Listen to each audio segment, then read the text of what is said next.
Hello दोस्तों, आज का शीर्षक है भूखा राजा और गरीब किसान की कहानी। सालों पहले एक नगर का राजा अपने राज्य में रात को अपना रूप बदलकर घूमता था और रूप बदलने के बाद लोगों से मिलकर अपनी यानी राजा के बारे में जानने की कोशिश करता और उनकी समस्याओं को समझता था। एक रात जब वह नगर घूमकर आया तो अचानक जोर से बारिश होने लगी। उसने देर किए बिना एक गरीब के घर का दरवाज़ा खटखटाया। राजा के दरवाज़ा खटखटाने के बाद घर से एक व्यक्ति निकला। वह एक गरीब किसान था जो अपनी पत्नी और बच्चों के साथ रहता था। बारिश तेज थी तो किसान ने राजा को अंदर आने के लिए कहा। राजा ने घर में जाने के बाद पूछा, क्या आप मुझे कुछ खिला सकते हैं? मुझे बहुत तेज भूख लगी है। वह गरीब किसान और उसका परिवार 3 दिनों से भूखा था और उसके घर में एक भी दाना अन्न का नहीं था। किसान के मन में हुआ कि भले ही हम भूखे हैं, लेकिन अपने अतिथि को यूं भूखा नहीं रख सकते।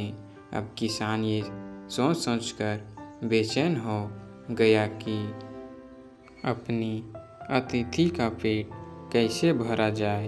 तभी उसके त्रिघर के सामने वाली दुकान से चावल चुराने की तरकीब सोची। उसने सिर्फ अतिथि के लिए ही 2 मुट्ठी चावल लिया और उसे पकाकर राजा को खिला दिया। तब तक बारिश रुक गई थी और राजा अपने घर चला गया। दूसरे दिन दुकान का मालिक अनाज की चोरी की शिकायत लेकर राजा के पास पहुंचा। राजा ने दुकान के मालिक और उस गरीब किसान को अपनी सभा में प्रस्तुत होने का आदेश दिया। सबसे पहले सभा में पहुँचे किसान ने राजा के सामने जाकर अपनी चोरी का इल्ज़ाम कबूल कर लिया और बीती हुई रात की पूरी बात राजा को बता दी। किसान राजा से कहता है कि मैंने चोरी की, लेकिन मेरे परिवार ने उस अनाज का एक निवाला भी नहीं खाया। गरीब किसान की बातें सुनकर राजा बहुत दुखी हुआ और उसने किसान को बताया कि अतिथि के रूप में मैं स्वयं तुम्हारे घर आया था। इसके बाद राजा ने सभा में पहुंचने दुकानदार से पूछा कि क्या आपने अपनी पड़ोसी को चोरी करते हुए देखा था? दुकानदार ने जवाब दिया कि हाँ, मैंने इसे रात में चोरी करते हुए देखा था।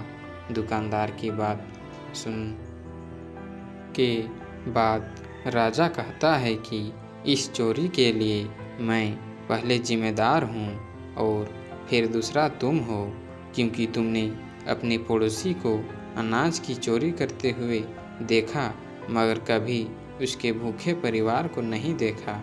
तुम अपने पड़ोसी होने का धर्म बिल्कुल निभा नहीं पाए।